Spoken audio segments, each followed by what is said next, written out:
Good afternoon, Justin. Good afternoon. Welcome back to another exciting episode. exciting episode of the Aquatic Bellhops. Tonight we are looking at the story of Rack, Shack, and Benny. And what is going on? Y'all get the aquatic bellhops, porter, bellhop, fish, aquatic. So it's our duo, our tag team WWE name. There we go. Might be my next tattoo. We'll see. Yeah. All right.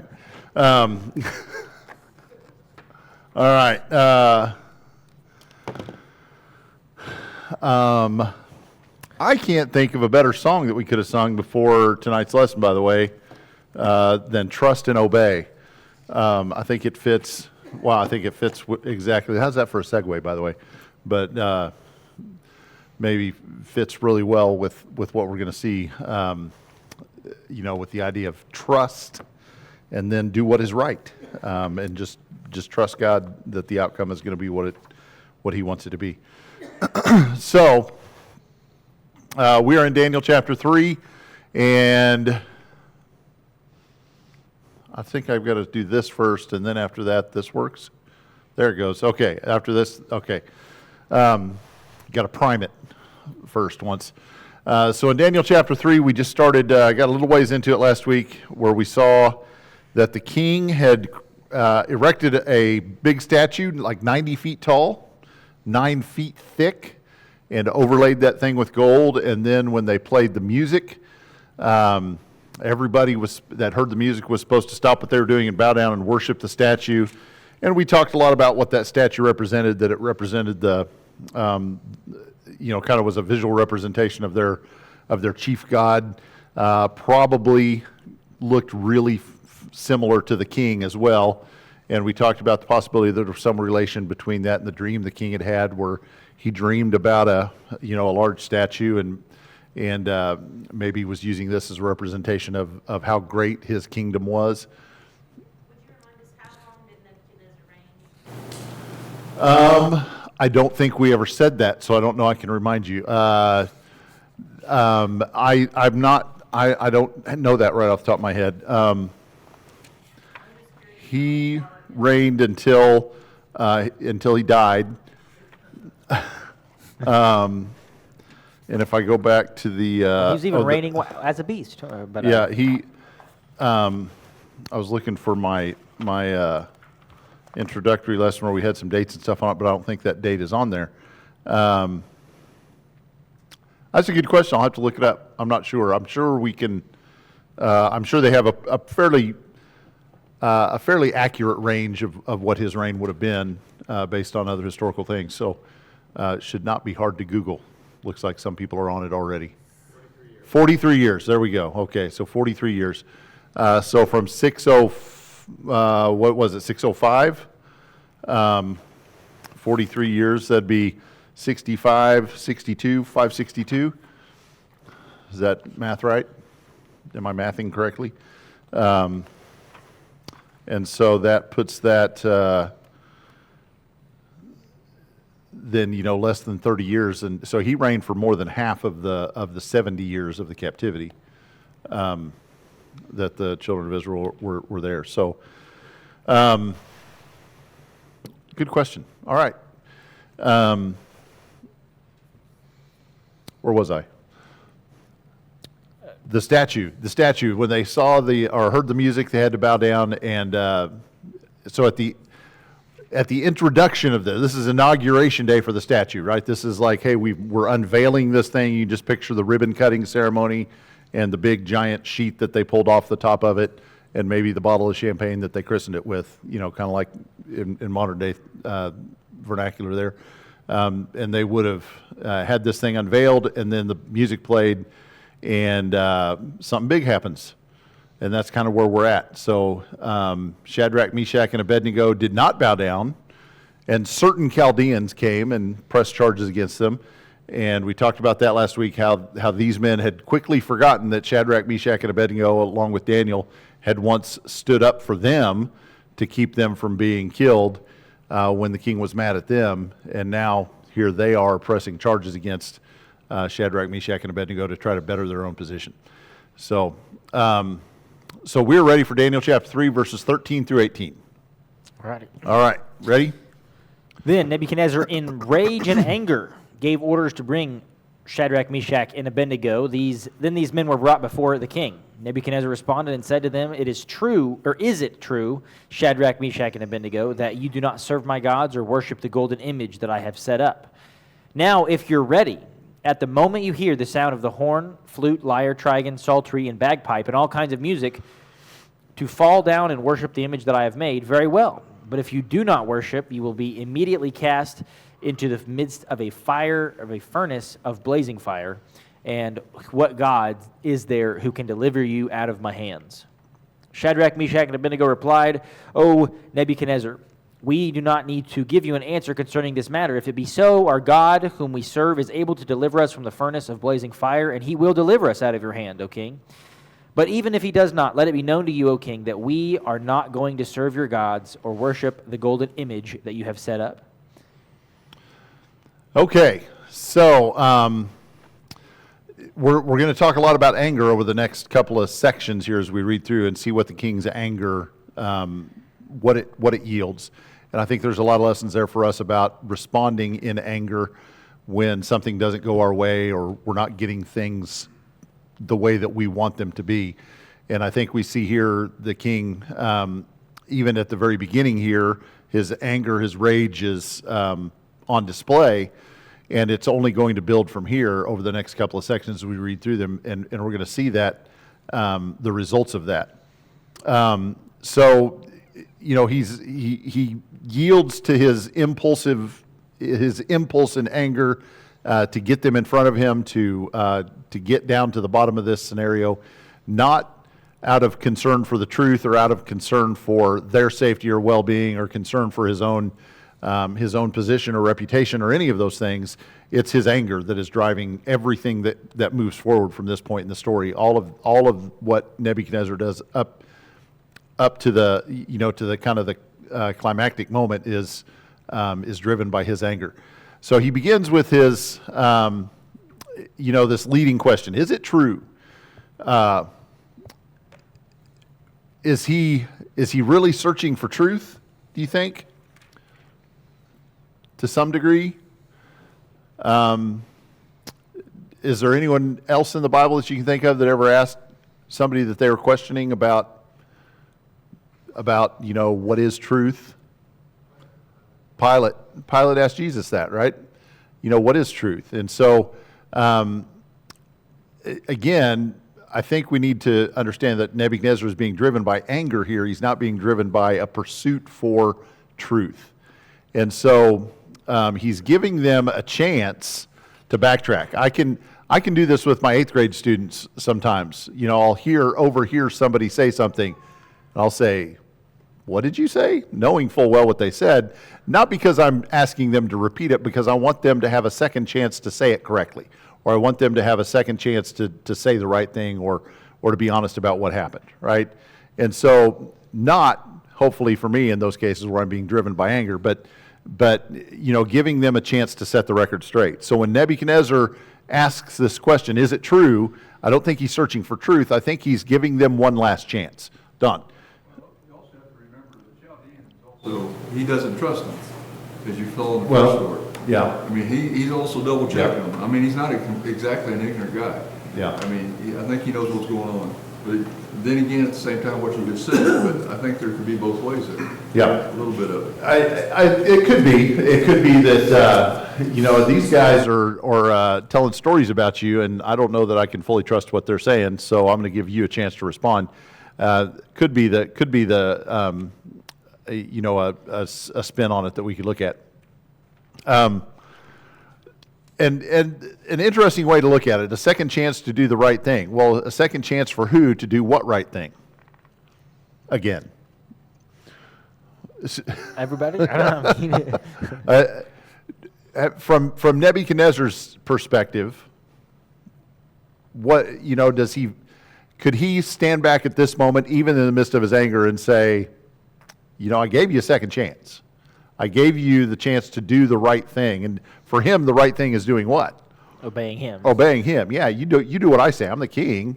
And if I say you bow down and worship this, then you do it. And so from his perspective, a second chance to do the right thing is, he's being magnanimous almost. He's being, even in his anger, he's being generous by allowing them a second chance to do the right thing. But from Shadrach, Meshach, and Abednego's perspective, they have a second chance to do the right thing. And what is the right thing in their perspective? To do exactly what they did. And so, it's interesting, the perspectives involved in that thought, to think about, reevaluating our decision and thinking about, okay, we have defied the king. We know what the consequences are going to be if we defy him again or continue to defy him.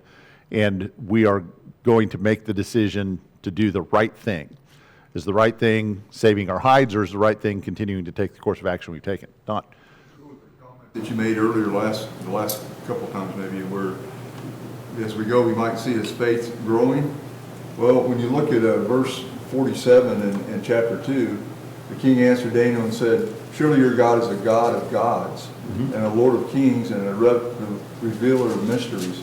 I mean, it's almost like he forgot what he said. Yeah. So, well, and I think that's a good segue into we have another slide coming up, but what is Nebuchadnezzar's kind of line in the sand moment with the three men? It's when he says, "What God is there that can save you from my hand?" Well, he's already met that God. He's already had interactions with that God. That's the God that provided for him the details of a dream that he had, and provided for him the meaning of that dream. He's heard this God's name before. And so when he asked that question, in his rage, he's not thinking that through very clearly. He's being motivated and driven by a rage and an anger that blinds him. I mean, we use the phrase, somebody's in a blind rage. That's what that means. It blinds you from what you know to be the proper course of action, and it drives you to a course of action that in a more lucid moment you would look at and say, "Oh, this is irrational. I shouldn't do this. I shouldn't act this way." And so I think you're exactly right that Nebuchadnezzar is forgetting what he used to know, and that is there is a God who is better than this statue, or bigger than this statue, or more important than this statue, or whatever, because I think Nebuchadnezzar would understand that statue can't interpret dreams. But he's met a God that can. And so I think that's a good thing to remember. I think you added some of these things, didn't you? Yeah, I added the rest of it. Go ahead. So, where I was going with this is quite I'm summarizing it in my head as we go, but shortening it down. But so in my mind, at least this, the second chance thing stuck in my mind because, applying this to our situation, sometimes it's easy to put up, I would call it passive resistance. If there's something that we know to be right, and some people, at work or, I don't know I don't think anyone here is at school, but we don't want to leave anybody out. But, at work or in our daily life, when we have a passive resistance to what's going on, where no one's questioned us, it hasn't come up, it's not an issue yet, and we feel comfortable doing the right thing then. But when we're pressured, when it's going to cause an issue, when there's something that when people are coming after us and saying, "Hey, is this the decision that you're making?" I think that is when.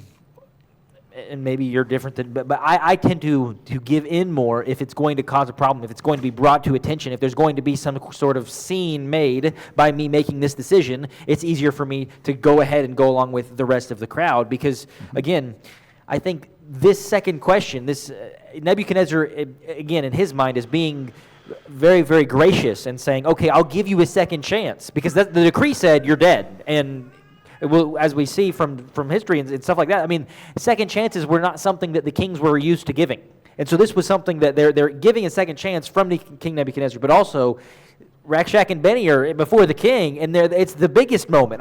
This is the time to fold and just give in, because they could have rationalized it any way possible. Hey, if we're still alive, we can do a lot more glory for God. So this one little thing, God is a gracious God. God, He will forgive us for this one time. And our lives are worth more to God alive. And so if we go ahead and bow down now, but we repent about it later, we can still be a good influence on the people of God here, on King Nebuchadnezzar, on all of these different things.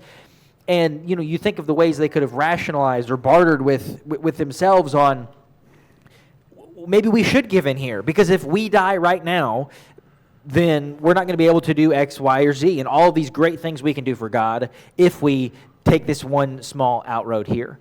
But even in the midst of the big pressure, the big game, this is the Super Bowl of Super Bowls on, are your actions, are you going to stick to your guns?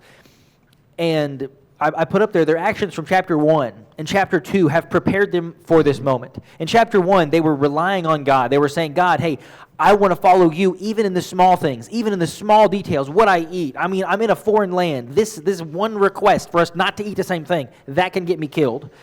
But I'm going to follow God even in the small things. Chapter 2, when even in the big things, when our lives are on the line, we're going to go to God because it's God that has the answers. And then in chapter 3, all of that comes to a head and we've still got to worship, glorify, honor God with what we're doing. And so those small choices, the things that lead to this moment have built the spiritual fortitude to take the gaze of the king and say, you know what, I'm still going to upset you because I would rather follow God and have you mad at me than the other way around. But the last point, last little, I guess it's really not a bullet point, a little tick, I guess, I don't know what that thing is, little dashy line, is that I think sometimes in our lives, and again, maybe you're different, but it's inch by inch that we slowly relinquish that boldness, the faith that's under pressure. Where, it's easy. If in chapter 1 they just gave in. They just said, you know what, we're in a foreign land. There's nothing we can do about it. Even if we cause a scene, we're going to get, thrown to the wolves or thrown to the lion's den or what. There are consequences for this. And if they said, in these small things in chapter 1, well, it doesn't matter. We'll just go ahead with the other people. And in chapter 2, if they said, you know what, they probably would have died. But again, they're small choices, they matter. And for us, I think small choices matter too. And how easy it is to slowly, step by step, inch by inch, build up a spirit of cowardice and cowing down rather than a bold faith that they proclaim. Because there are a lot of people that would say, you know what, I don't have a Shadrach, Meshach, and Abednego moment. There's not going to be someone that's threatening my life, asking me, do you serve God or are you going to serve X, Y, or Z? But there are small choices, again, like what we're going to eat, how we're going to do things, who we're going to run to in times of trouble. And I think getting those things right will help us get the bigger things right as well. Yeah. I think you make a great point. I think all of that builds on itself. And this story matters more because we know the first two stories. This story is more impactful because of the first two stories that we've seen these men in. And so I think that's a great point to bring out. So continuing on from there, that Nebuchadnezzar asked that question, what God is there that can deliver you out of my hands? What a bold statement. What a arrogant statement. What God does Nebuchadnezzar serve? I mean, that's a fair question. And so this statue is supposed to represent Nebuchadnezzar's God. And Nebuchadnezzar, in this one statement, maybe without realizing it, is not only impugning the God of Shadrach, Meshach, and Abednego, but he's impugning his own God and saying, there's no God out there that can save you from my hand. So I'm more powerful and more important than any God that's out there.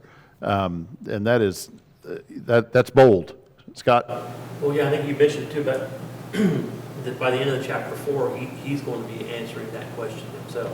Yeah. In his journey of faith. He's taking a small step forward, as Don mentioned, now a big step back. He goes forward, but by the end of chapter 4, he answers his own question. Right. He is going to become more and more acquainted with this God as his story progresses, the one true God. the bullet point I put up there was, just the specific language again. Jason throws all these slides up there, and I just kind of go back in and throw my own little thoughts in there. And that's where I just reading that, what God is there that can deliver you out of my hand. And that really sparked in my mind someone else in Scripture, another king that said that to the people of God, and he got an answer. There were 10 answers that slowly came back to back to back. And I mean, I think, this sounds to me like Pharaoh when he says, who is the Lord? Who is God? Why should I care? And who is the one that can deliver you from my hands? I mean, you're my slaves. And I think it was just a different parallel between these two situations, at least a little bit, about the fact that God does show up for his people. That no matter if it was Pharaoh in Egypt or Nebuchadnezzar in Babylon, God still rules over all of these kings. It doesn't matter if a new nation comes up because God's ahead of that nation too. Yeah, that's a great point. And so, the next statement there is just that contrast between Nebuchadnezzar's view of God, of not just the personality of who God is, but the concept of God. Like, what is Nebuchadnezzar's understanding about what a God is, or what the true God is? And Nebuchadnezzar, it's fitting that it's a lowercase g in that spot, because that's the way Nebuchadnezzar thinks. Nebuchadnezzar cannot envision or conceptualize a God that is more powerful than him. And compare that or contrast that to the way that Shadrach, Meshach, and Abednego answer that question, our God whom we serve. And so Nebuchadnezzar stands in defiance of any God out there. Name the God, whoever it is, and I'm going to stand in defiance of him, and I'm going to show that I'm more powerful than he is. Whereas Shadrach, Meshach, and Abednego says, well, there is one God, and we serve him. We are his servants. And so there's just a powerful contrast between their attitudes, and obviously Nebuchadnezzar not knowing the true God the way that Shadrach, Meshach, and Abednego do, but not even having a proper concept of what God is. I've heard people today. I saw a short reel on social media here just not too long ago of a woman who, bills herself as an atheist in her own profile, and she just made the bold comment that even if God were to show up right now, if he were to show up on my doorstep, I would not bow down before him. And the boldness of that statement just tells me, first of all, she doesn't understand the concept of God. It's fine, okay, she doesn't believe in God, she doesn't believe there is a God, okay, but if there is a God, you don't understand what that means. You don't understand that concept. And so Nebuchadnezzar is kind of in that boat of not even realizing what that means when he says it. And so Shadrach, Meshach, and Abednego, I think with one of the greatest confessions in all of the Bible, our God whom we serve is able to deliver us, but even if he does not. It doesn't change our feelings about God. It doesn't change our loyalty to him. It doesn't change our faith in him. It doesn't change our obedience to him. It does not change our status with him. If he decides not to save us, it's not because he can't. It's not because you're more powerful than him. It's not because you're better than him. None of those things will shake our faith. Our faith remains the same regardless of how God answers our cry out to him in this moment. We believe that he will save us, but even if he doesn't, we're still going to serve him, and we're still going to do what we know he wants us to do. And that's, I mentioned at the beginning, that song, Trust and Obey, that we sang. That encapsulates it. They trust that God is going to save them, and they obey him regardless of the cost, no matter what else is going to happen next. And I think, again, just one of the greatest confessions in all of Scripture, in their bold proclamation that they're going to do what is right. Nobody wants to go ahead. It made me think of Isaiah when you were talking about he could save them, but there was a phrase that you would tell us in Isaiah, God was powerful enough to save them and he cared. There was like two phrases that you put together. So here, yeah. God was powerful enough and he cared. Yeah, and that was the questions that were answered or addressed in Isaiah God, can God save us, and does God care to save us? And their statement of faith is, God can save us. We believe that he will save us, that he does care enough to save us. But even if he does not, we're going to trust his plan, that his plan was to not save us. Well, that's his plan. And we're going to trust that plan, and we're going to trust in him, even though we don't necessarily care for the outcome in that moment.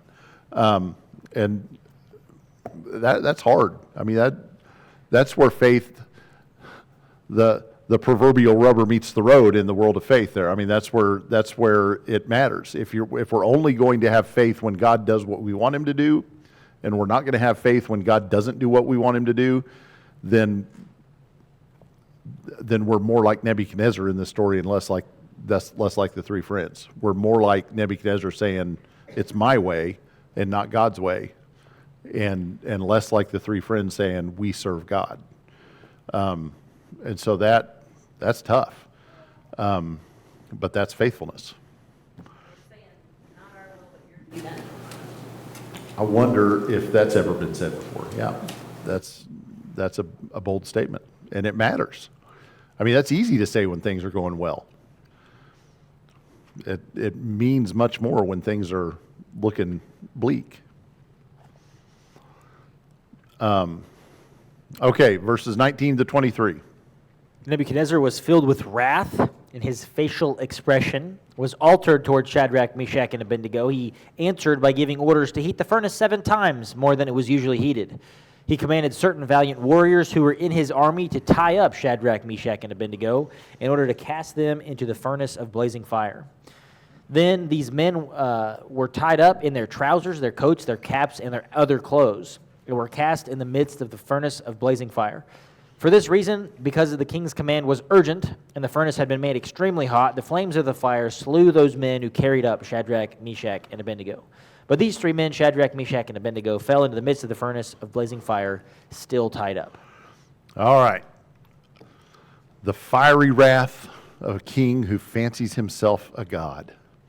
I mean, he's made a statue that, we've speculated about. We can't prove what the statue looked like, but the speculation is that it bore some likeness to the king himself, that it was to represent his rule, his power, his prestige, and then ultimately he believes himself more powerful than that God anyway, because he makes the bold statement, "What God can save you from my wrath, from my hand?" So he believes himself either to be a god or to be more powerful than a god, and he is now mad, and he's really mad. And even is the book of Hebrews that tells us that it is a terrible thing or a fearful thing or something like that to fall into the hands of an angry God. I mean, we know that God, the true God, can be mad. He can be wrathful. He can be vengeful even. Vengeance is mine, saith the Lord, and we don't want to be on that side of him. But here, this king who considers himself to be more powerful than a god is in that. He is in that mode. He's ready to mete out some wrath. His facial expression was altered. I find that funny, so I looked it up in the interlinear Aramaic. Well, it was kind of Hebrew, but Aramaic Bible, and it's interesting his facial expression, and that's how it is in most translations. But the expression of his face, the word there is image, and so all of the time that it's talking about the image that Nebuchadnezzar set up, and this is the same word, the image of his face, the expression in ESV it says, and the expression of his face, and so. Again, if you were translating it literally, you could have called it the image of his face or his facial image. And so I think there's, a stronger tie between Nebuchadnezzar and the image of this statue that he has, the image that he's put up. There is at least a little bit of even literary connectivity. But I thought that was an interesting, his facial expression was altered, he was, but it's interesting because it says in verse 13, it says, then in a furious rage he commanded them, Rakshak and Benny in 16 says, hey, we're not doing this. And then verse 19, it says, he was filled with fury, and the expression of his face was changed. And again, I don't know necessarily if there's like this, it was changed against them. And so before he was like, I'll give you a second chance. I'm still trying to work with you here. And now he's completely override with fury, and there's no more forgiveness or mercy in his facial expression. But I thought that was interesting. But his facial image has changed. How often do you suppose people told King Nebuchadnezzar no? And then, Only once. and then stuck with it when he gave them a second chance, right? I'm sorry, you said no? Oh, no, I meant yes. Today's opposite day. So yeah, I mean, I can imagine his shock at being told no, and then his wrath at being told no, and getting red in the face, and the frown, the grimace, the eyes, makes the angry eyes. Okay, keep going. Well, and then the next thing there is they were tied up in their trousers and in their coats and in their caps and in their other clothing there in verse 21. But I mean, Nebuchadnezzar does good on his threats. I mean, he's not a man of idle threats. It says that, back in verse 17, or not 17, it's that's verse 15, halfway through verse 15. It's such a long verse. Halfway through verse 15, it says, but if you do not worship, you shall immediately be cast into a burning fiery furnace. And so, again, I don't necessarily know why Daniel would include all of this random information that they were tied up in their trousers, caps, and list the articles of clothing, if not to show they immediately did it. I mean, they didn't get to take off their stuff. It was you're standing here, you say no, wrap them up, throw them in. Yeah, Mr. Don. Probably was embarrassing to him, first off, but he brought these kids probably not kids then, but brought them into the court. They're his advisors. They're part of his court to be helping him make good decisions, and he feels like he's probably being betrayed. Well, how long does the king? Yeah, and how long does a king stay king if he lets people tell him no? Very often. I mean, this is a matter of. It's not just a matter of arrogance on his part. That's some of it, but there is, to some degree, a king in a monarchy like his would have been, in a place where he is the ruler, where he has to maintain that control, and he can't allow people to tell him no. And so that's not to excuse his reaction or his anger or his overreaction to what they do, but it is understandable, I think, in their way of thinking, because he can't allow his underlings to defy him. How long do you suppose it would take to heat a furnace to 7 times its hotness? And I think too, we need to think that they didn't have the oven thermometer on it that said it was at 400 degrees, and now we're going to heat it 7 times, and once it hits 2,800 degrees, it's going to be ready. I think that that idea of 7 times hotter is get it as hot as you can get it. Turn it up to max heat, and get the air flowing through it and the fuel in it. There's 2 ways to make a fire hotter, by the way, if you remember science class: fuel and oxygen. So let's Cindy have the thermostat for a minute, and then crank that thing up as high as it'll go. And so I don't know how long that would take. I don't know what means they had to heat a furnace back then, as far as bellows to pump air into it, and what type of fuel they used, whether it was hickory wood or Osage orange or what it was. But they got it as hot as they could get it, as quick as they could get it that hot. Maybe was this a common punishment? I don't know what the furnace. I mean, yeah, and it's possible that this furnace was built for this. I mean, we've got the statue, you're going to hear the music, and if you don't bow down, we got our furnace over here, and it's cranked up and ready to go, and you're going in if you don't bow down.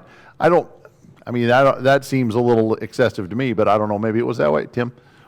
I thought they just built a statue out of metal. They did just overlay this thing with gold. It's hot off the press. Yeah. And iron, and they've got, it's likely not just carved out of wood with gold overlaid. It's probably got got lots of components that would have been, a furnace would have been used to make the tools and stuff. So I've always, I mean, this is the part of the story that I've always had a hard time visualizing out of all of this is what did that furnace look like? You know, I imagine a giant pot-bellied stove. That's probably not it. I just don't know. Somehow you could see into it. There's room inside of it for at least 4 people to fit. Aside They're from the walking? flames and they're walking about and the flames and the fuel that was in there, whatever the logs or whatever it was that was burning. So it's a large thing. I mean, I picture one of those, you know, that big bonfire they do down in Texas every year, Texas A&M or whatever. You know, something big like that. It's a big old fire. So I don't know exactly what all that looked like, but it was hot. The foolishness of this decision. What foolishness do you see going into this? You know, the wrong people. The wrong people died. Okay. You know, what is the ultimate cost of this whole thing from start to finish that Nebuchadnezzar ends up bearing? I mean, how much did it cost to build a 90-foot statue? How much did it cost to get all those people together? How much did it cost to have that furnace heated up? How much did it cost to have, it doesn't say exactly how many men, does it? It doesn't say how many men were, just says some of his valiant warriors. How much, I mean, if we were to put a cost on that, how much did it cost him? How much does it cost at the end of the story when he says, I guess we don't have to bow down to this statue anymore after all, because we've been shown it. And so from start to finish, you know, Nebuchadnezzar's rage just costs him. His arrogance costs him. His rage costs him. His decisions that he makes cost him all along the way. And in the end, it was all for nothing. Other than he learned something. He learned something about God. So maybe it was worth the cost. Well, I put yours was that last one there, the collateral damage. Mine, I put in there the foolishness of this decision because, I thought we switched those.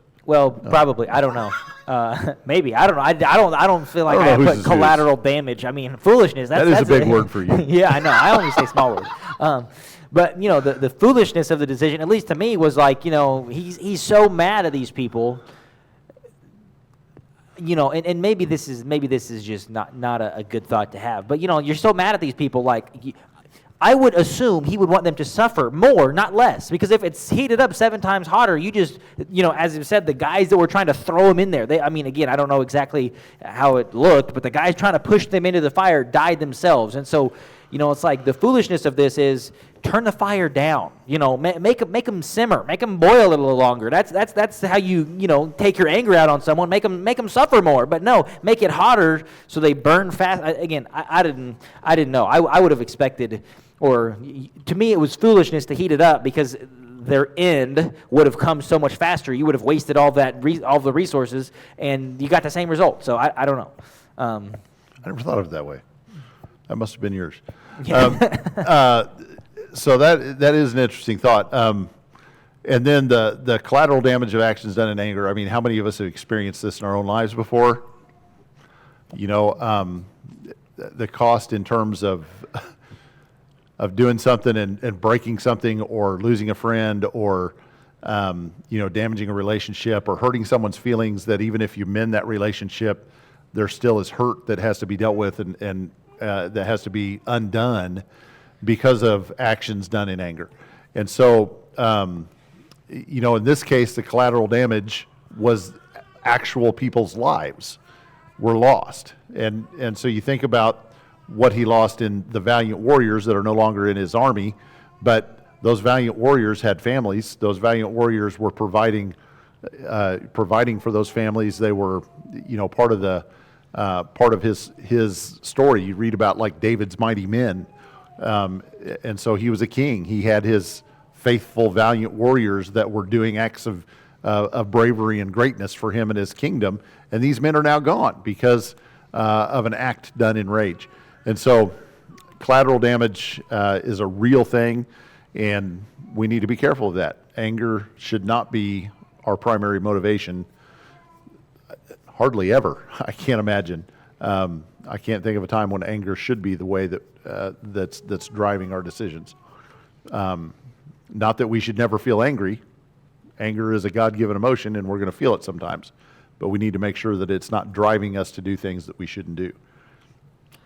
When you're talking about the valiant men, it just brought to mind, it's like even in today's society, training soldiers takes a long time, takes a lot of, financial investment into that as well. And even back in the day, we think of soldiers that have, machine guns and pistols and stuff. Well, back in the day, they had swords. And so valiant, mighty men were those that had to have, they were big dudes. If you had a mighty warrior, it was someone that had lots and lots of battle experience, that were probably pretty ripped, pretty good swordsmen, all of these kind of things. And not only the training time in that, but you think about, well, today, you just draft some more people, you get some more soldiers. But for him, it's like the amount of people that you have in your nation that are physically fit, that have the experience, that have the training, that have all of the requirements to make a mighty man. It's not just a couple guys that died. It was a couple of his, I wouldn't say elite soldiers, but some of the people that take a lot of time and effort and energy to train, and they died because of a foolish decision that he made. Yep. Good. All right. Can you go back one slide just before Can we I go go to the next back one slide? I one? can. Yeah, I just wanted to see that underline there. Now continue on. Still tied up. Okay. A little foreshadowing. All right. Then Nebuchadnezzar the king was astounded and stood up in haste. He said to his high officials, "Was it not 3 men we cast bound into the midst of the fire?" They replied to the king, "Certainly, O king." He said, "Look, I see 4 men loosed and walking about in the midst of the fire without harm. And the appearance of the 4th is like a son of the gods." Then Nebuchadnezzar came near to the door of the furnace of blazing fire. He responded and said, "Shadrach, Meshach, and Abednego, come out, you servants of the Most High God, and come here." Then Shadrach, Meshach, and Abednego came out of the midst of the fire. The satraps, the prefects, the governors, and the king's high officials gathered around and saw in regard to these men that the fire had no effect on the bodies of these men, nor was their hair singed nor was the hair of their head singed, nor were their trousers damaged, nor had the smell of fire even come upon them. I think it just adds the Oh, meaning okay. every time. All right, there we go. A miraculous intervention. And this is where I put it This on there. is where, okay. Yeah. I don't, that pretty well says it. I think you can't, have you ever been burned before? My first burn I ever remember, we made popcorn every Sunday night. Dad made supper because Mom didn't cook on Sunday night. So every Sunday night after church, we went home and Dad made popcorn. And one time I reached up past the popcorn popper and got burned on my arm. And that was the worst thing I'd ever felt in my life, up to that point. And that was one little spot, and it was a popcorn popper. And they're in a furnace that got heated 7 times its all the way to max high, and they're walking around in there. That's miraculous. Yeah. No other way to put it. So this is a question, and I put it up here. It comes in slide by slide because I actually wanted the question to be answered before you got to see what my answers were. But there were 2 things that burned in the fire. What were the 2 things that did burn? The rope that The bound rope. them. The rope that bound. Yeah, you could click. Well, yeah, and then click the next thing there. The rope was essentially, the two guys died. Not the 2 guys, but the guys that burned up in the fire, and then the ropes, because God, in this instance, and again, this was if you were to do a sermon on Rakshak and Benny, this would have to be one of the main points in it, is that they go into the fire. They stand up to the king. They go into the fire bound. But through the fire, their chains, the bonds are burnt off. That's the only thing that's going to burn in this fire. And sometimes, we might pray, "God, would you just let the fire pass?" It might be coming for your life. There might be a big fire, a big tribulation, a big calamity that might strike in your life. And often we are praying that, "Hey, God, just take it away from me. I don't want to have to go through the fire." But sometimes, can you click the next button? Sometimes the only way we can be freed from what binds us, the only way that we can have a stronger, deeper faith in Jesus is to go through the fire. Sometimes I think again, I'm not saying we shouldn't pray that we would be able to avoid the calamities that are coming in our life. But I think on the other hand of that, sometimes the not my will but yours be done is the God, just give me the strength to go into the fire trusting you. And sometimes coming out the other side will be even better than the beginning. And so just for a more sermon type point for here is that, sometimes avoiding the fire, the storm that's coming is not what's best for us spiritually. And so, yes, pray, if that is on your heart, pray that be something that you be able to pass through, like Jesus. Take this cup from me, but if not, have the faith, like Jesus, like Rack, Shack, and Benny, to go through the fire. Yeah, and I think you're exactly right. I think, to pray, especially in advance of something, to pray for deliverance. I'm sure that Shadrach, Meshach, and Abednego were praying as they were being tied up, as they were being led to the furnace. They were praying for deliverance, but then in the midst of the fire, they don't stop praying. But it's a new prayer. It's a prayer for a different type of deliverance. And so I think you're exactly right. And where our prayer looks different before the fire than it does in the midst of the fire, and than it does after the fire. Our prayers morph through those experiences, but hopefully we're being refined through that process. This is you. This is all you. Pretty sure. No, this one was me. Okay. That one was, yeah, So, yeah. There's a fourth person in the fire. How many did we throw in? We threw in 3, and something caught Nebuchadnezzar's attention as he, first of all, it would be amazing enough, miraculous enough, if there were 3 fellas walking around inside the furnace after we threw the 3 fellas in. And they're not writhing around and screaming and crying out in pain. They're just walking around in there, just kind of hanging out. But not only is there 3 that we threw in, there's a 4th one in there. And the 4th one looks different. I don't know what 3 guys inside of a furnace are supposed to look like, because we don't know exactly what the furnace looked like. And you can imagine the flames and the light and the heat waves and all of that's coming off of that furnace. But then inside with those 3 guys, there's a guy that looks different. And Nebuchadnezzar's declaration is that he appears how? Like a son of the gods. Okay, so how does he know? How does he know what a son of the gods looks like? Has he seen?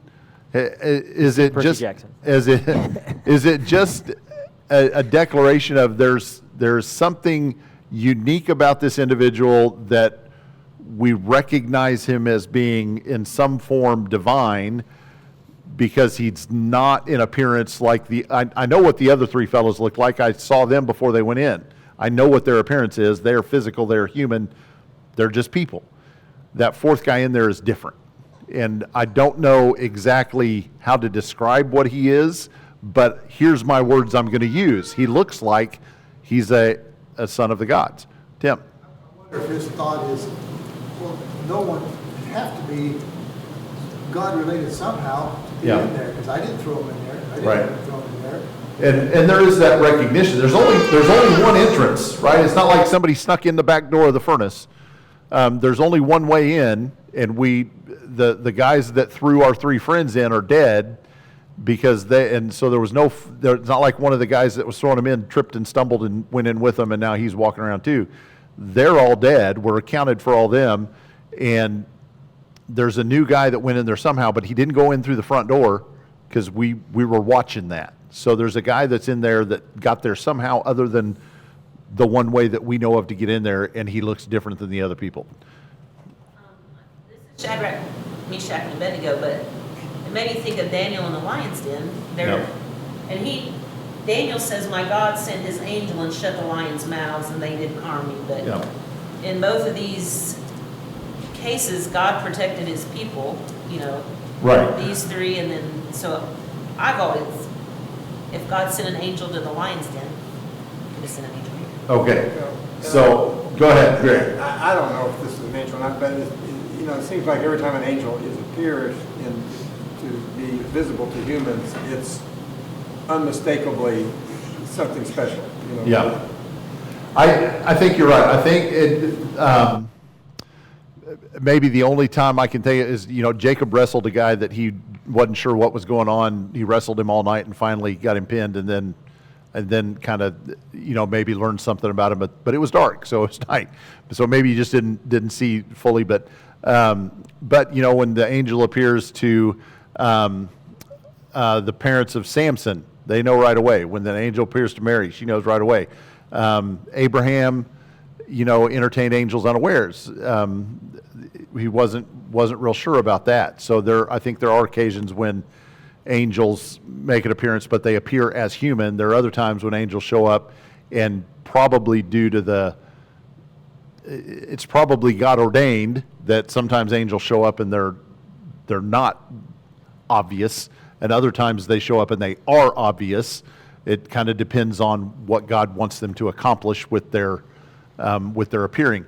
And so, in this case, whoever this fourth person is obviously different from the very beginning, and that is an accomplishment of God's purpose. It gets Nebuchadnezzar's attention in a very special way. And so, who is this fourth person? If you want to read lots and lots of speculation, open up a commentary and start reading. Because I'm not going to be dogmatic about anything regarding the identity of who this person was. Some are convinced that it was an angel, such as Jim McGuigan, who I have tremendous respect for. I think he's a great commentator. I think his knowledge of Daniel is better than mine will ever be. And he says it was an angel, some heavenly being who was standing by the Lord, was given the privilege to take a walk with some of God's saints. I don't believe we are to understand this as being Jesus. That's McGuigan. But then Homer Haley writes, he considered the fourth man in the furnace Nebuchadnezzar considered him to have been an angel sent by their God to deliver them. Although the fourth man is not otherwise identified, I have long thought of him as the pre-incarnate Word of God, the Messiah who came by means of the virgin birth. So we run the spectrum of things there, that it was, I think if we read it as being an angel sent of God, awesome. If we read it as being more than that it was a pre-New Testament appearance of Christ, and I think there are some of those in the Old Testament, then I have no problem with that either. So I'm going to waffle on that, or I'm going to hedge my bets on that and say y'all are right. Whichever one of those you think it is, okay. I'm okay with that. Which one do you think it is? All the above. Okay. That was A person is sent one by or the God. other. Jacob. It'd be interesting to know what they saw to go in. Like, did they feel the fire and the flames, or did they see the fourth being appear, or was they already there waiting? And they're in there a while, walking around. Did they have a conversation? Did they know what was going to happen next? Like, Yeah. What was that like for them? Yeah, I think that's an incredibly interesting thing to talk about, and I think we'll have to start here next week because we're out of time already. But one thing that stands out for me in this, I got to back up a ways here. Nebuchadnezzar came near to the door of the furnace of blazing fire. What happened to the last guys that came near to that door? They got burned up. How long does it take a fire to burn down far enough so that you can get close to the door and look in there a little bit closer?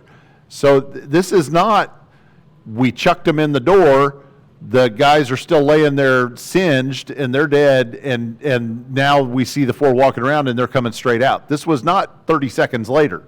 We left them in there a while. We wanted to make sure that the fire did its work, and they've been in there long enough for that fire to cool back down to the point that Nebuchadnezzar could get close enough to it. So I think you're right. Don. That's the question I was going to ask. How could that be? But the only thing I can say is God has plans for him. Yeah. And as we see that, we Yeah. go on with that. And it could be too, maybe it's only a matter of a few minutes, and the God who can miraculously save them from that superheated furnace certainly has the power to cool it down quickly to the point that Nebuchadnezzar can come and look through the door and not be burned up himself, because God's not done with Nebuchadnezzar yet, right? If God was done with Nebuchadnezzar, Nebuchadnezzar would have been burned up by the fire, but God's not done with him yet. go, you can go look some way, never go look Yeah. the way. Anyway, Yeah, it would be a while. yeah. How long does it take for the fire of his anger to subside versus compared to the fire of the furnace to subside? All right. He elected not to come out the door of the furnace. Thank you.